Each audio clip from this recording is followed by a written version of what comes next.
बीच को जूम कर लिया। जिस सड़क से वो जा रहा था उसी सड़क के किनारे आम का बाग था।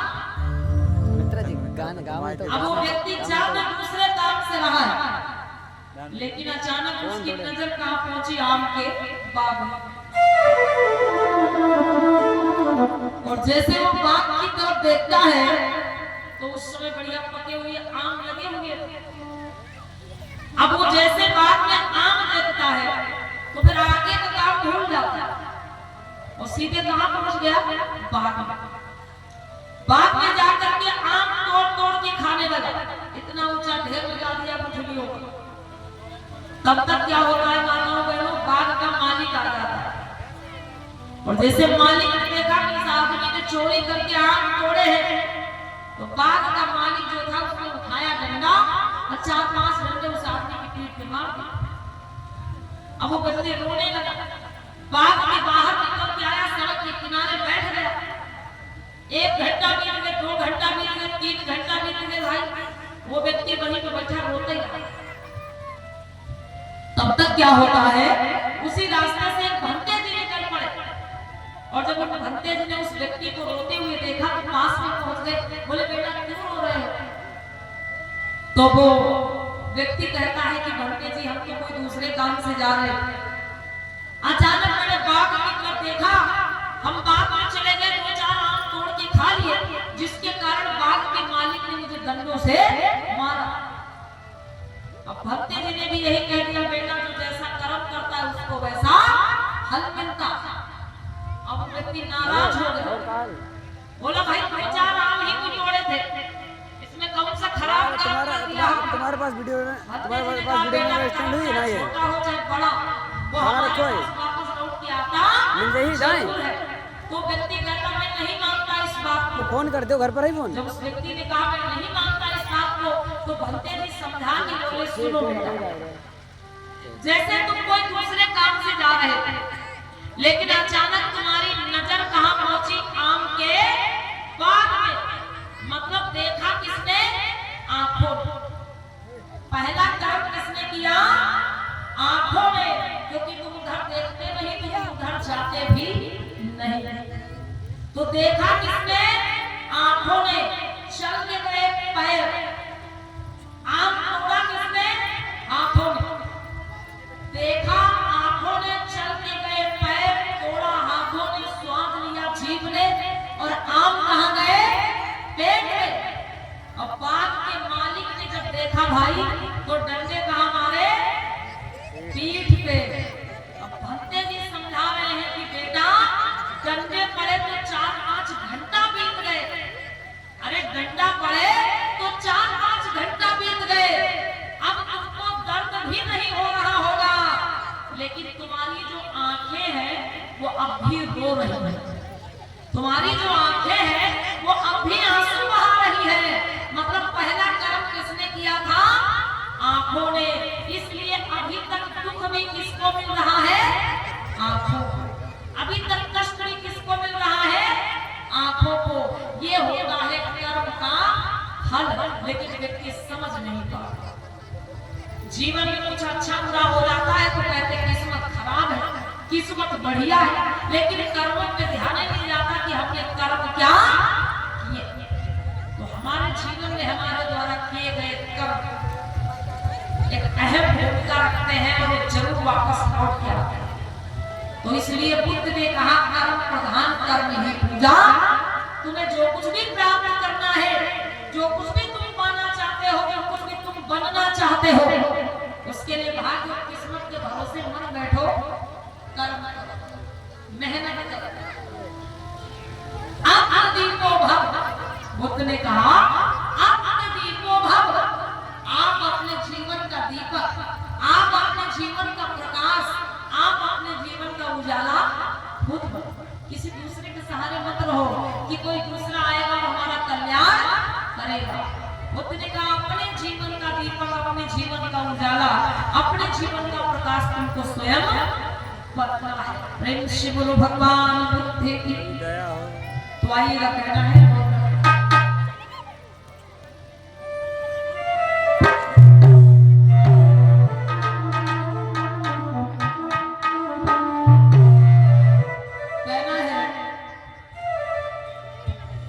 बुद्धि की राह को जो भी अपनाएंगे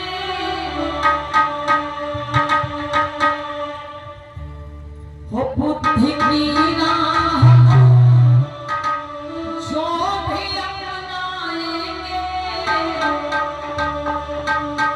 वो हमारे नाम दुनिया में कर जाएंगे।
ऐसे वो सीधे रहना चाहिए था। दुनिया में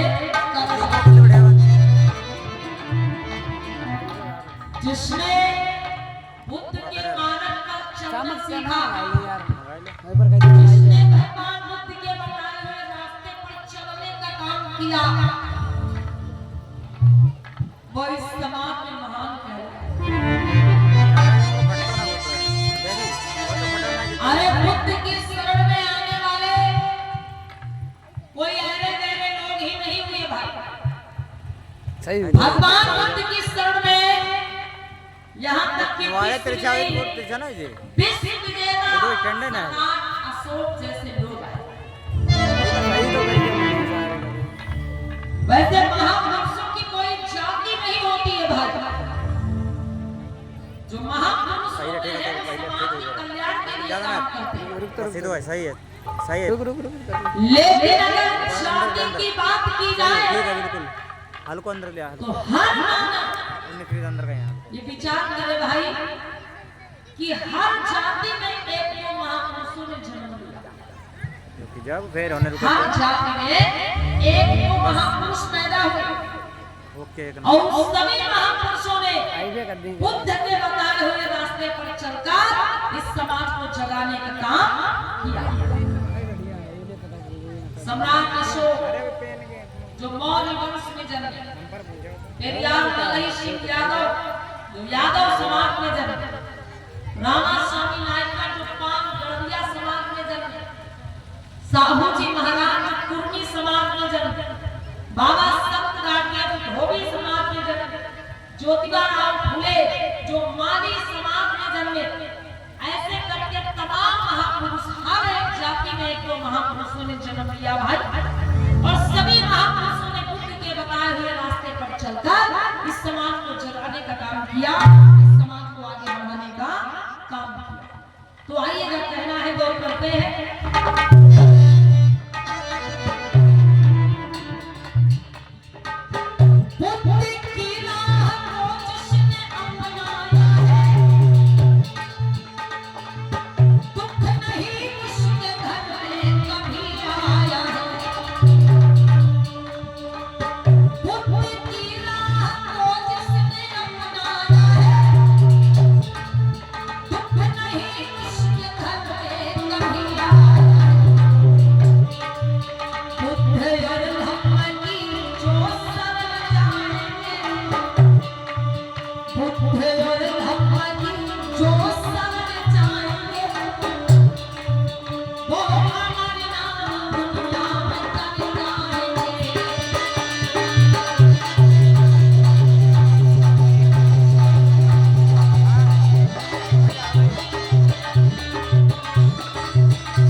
अभी तक ये कुछ चर्चा रही कि मानव कल्याण के लिए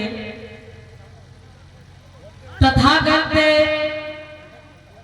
बुद्ध ने जो कर्म का सिद्धांत बतलाया, जरूरी है कि हम बुद्ध के इस सिद्धांत को अपनाएं और अपने कर्मों पर विश्वास रखें, कर्म करके आगे बढ़ें, भाग्य और किस्मत के भरोसे ना रहें। प्रेम से बोलो तथागत बुद्ध की दया हो।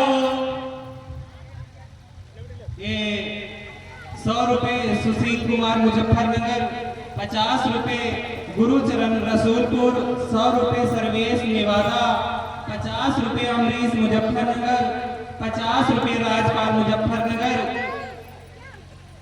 50 रुपए प्रिया पड़री, 20 रुपए वंदना मुजफ्फरनगर, 20 रुपए आरती मुजफ्फरनगर, 10 रुपए बीबू मुजफ्फरनगर और 100 रुपए कमलेश कुमार वार्ड प्रधान प्रतिनिधि पड़री। ये जनोद सब जन कल्याण समिति को धर्मदान दे रहे हैं। भगवान बुद्ध से, बुद्ध के बुद्ध धम्म संघ के अनुभव से इनका जय मंगल हो, इनके ज्ञान और धन की वर्षा इसी में कामना करता हूँ। बहुत बहुत साधुवाद। बहुत बहुत साधुवाद जिन लोगों ने इस कार्यक्रम में अपना सहयोग दिया है, उनके लिए एक बार जोरदार ताली बजा दो। तो आगे की कुछ चर्चा बाबा साहब के सम्मान और उसके बाद पावन गाथा की ओर बढ़ेंगे। कथा प्रसंग बंधु, आज हम सभी जो इतनी सुंदर व्यवस्था में बैठे हुए हैं, ये देन है बाबा साहब अम्बेडकर की। बाबा साहब अम्बेडकर यदि ना होते तो भाई आज शान शौकत की जिंदगी हमें आपको नहीं मिल पाती। इस बात को समझना चाहिए हमारे बहुजन समाज के लोगों को। बाबा साहब के बहुत बड़े उपकार हैं हमारे आपके जीवन पर, और बाबा साहब का जो एहसान है हमारे आपके जीवन पर, हम कुछ भी करें नहीं। खराब ना कोई कितने लगे जब इस देश में हमारे बाबा साहब के द्वारा लिखा गया संविधान नहीं था, उसके पहले कानूनवादी व्यवस्था इस देश में कायम थी, जिसके अंतर्गत पशुओं से बदतर मजबूर थे हमारे। लेकिन आज ये मान सम्मान स्वाभिमान की जिंदगी जो मिली, ये बाबा साहब की देन है। तो आइए भाई 2 लाइन बाबा साहब के सम्मान में, और आप सभी लोग मिलकर कोई तो ना है खराब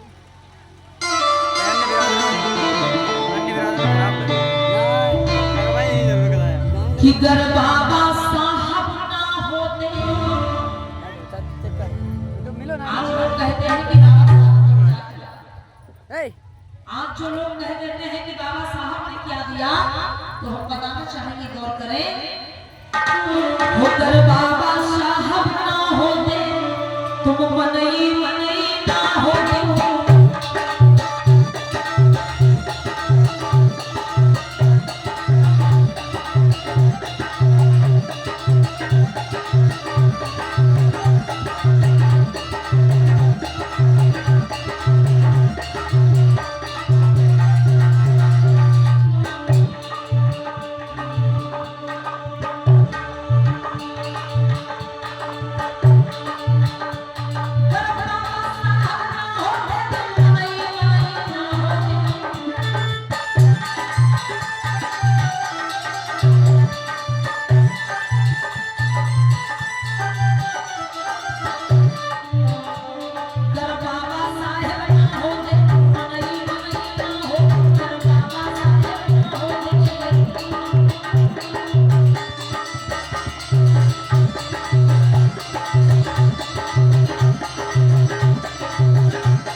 तो होते, लेकिन इंसानों की तरह जिंदगी जीने का अधिकार नहीं।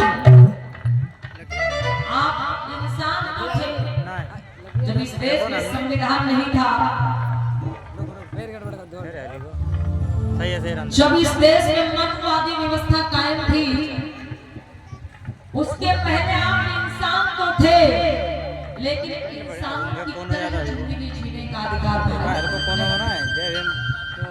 कहना है कौन करते हैं। आज हमारे अच्छे अच्छे मकानों में महलों में रहते हैं, लेकिन याद रखना भाई, अगर बाबा साहब अम्बेडकर न होते तो क्या होता। गौर करते हैं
कुछ ऐसी व्यवस्था, लेकिन धन्य है बाबा साहब अम्बेडकर, जिनकी बदौलत आज आपको अच्छे अच्छे घर मकानों में रहने का अवसर मिला। ये बाबा साहब की देन है भाई। लेकिन आज हमारे परिजन समाज के लोग बाबा साहब के उपकारों को एहसानों को भूल कहना है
बोलो तथागत बुद्ध की, बोलो परम पूज्य बाबा साहब की।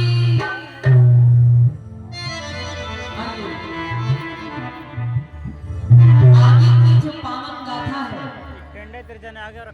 कथा प्रसंग हाथ पकड़ बनेंगे सारे हम श्रवण करेंगे। आगे रख दो आगे सबसे पहले महाकारुणिक बुद्ध की पावन वंदना होगी और वंदना के पश्चात आगे की पावन एक एक कर सभी को आगे पुष्प अर्पित करना है।